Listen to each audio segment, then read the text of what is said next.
13 तारीख इसलिए मैंने कहा कि 13 तारीख तक संसद है और हमारी जिम्मेदारी संसद में है और इन मुद्दों को हम लोग संसद नहीं भी चल रहा है तो भी संसद परिसर में आदित्य साहू जी के नेतृत्व में हम सभी इस मुद्दे को उठा रहे हैं। 13 तारीख के बाद यदि इसका फैसला नहीं होगा तो झारखंड के बच्चों के भविष्य का सवाल है और हम प्रयास करेंगे कि इसकी सीबीआई इंक्वायरी हो। इसके लिए कोर्ट के माध्यम से हो या दबाव के माध्यम से हो या विद्यार्थियों के आंदोलन के कारण हो, किसी भी आधार पर इसकी प्रॉपर जांच कराएंगे और ऐसी सजा दिलवाएंगे कि भविष्य में कोई भी आदमी इस तरह की हिमाकत नहीं करे। तो सर ये साथ छोड़ दें, क्योंकि इतना तो कर ही सकते हैं वो, अगर उनकी बात झारखंड मुक्ति मोर्चा नहीं सुनते हैं तो उनका साथ छोड़ दें। आप वो साथ थोड़ी छोड़े, यहाँ से पैसा जा रहा है ना उनको, जहाँ से पैसा जा रहा होगा कांग्रेस थोड़ी छोड़ेगी। कांग्रेस के पास तो पैसा कमाने के लिए बहुत कम राज्य बचे हुए हैं। कर्नाटक है, तेलंगाना है, अभी केरल बच गया है और हिमाचल में तो लोगों को पैसा देने के लिए भी नहीं है।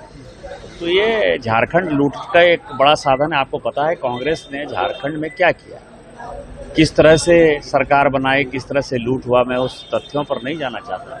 लेकिन जब 2004 से उनकी सरकार चली तो उन्होंने लगातार केवल लूट खसोट ही तो किया ना। झारखंड तो उनके लिए कमाई का एक बड़ा साधन है, इसलिए वो कोई इस्तीफा नहीं देंगे। एफसीआरए को लेकर क्या कुछ? एफसीआरए बिल पेश है।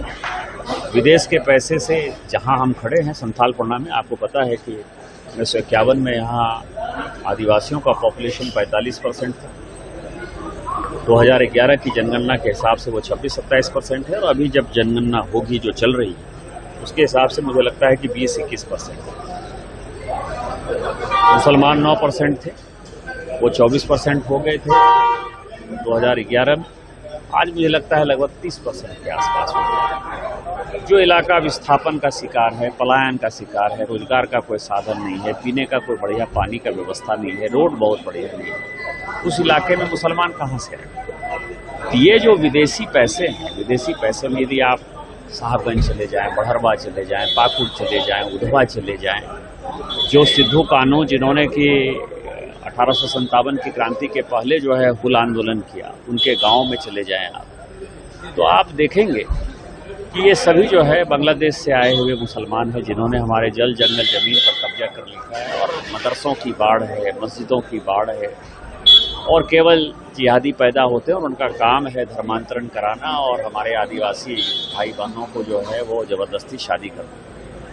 तो यहाँ के जल जंगल जमीन संस्कृति को यदि बचाना है तो एफसीआरए जरूरी है। एफसीआरए यदि होगा तो ये सभी सलाखों के पीछे होगा।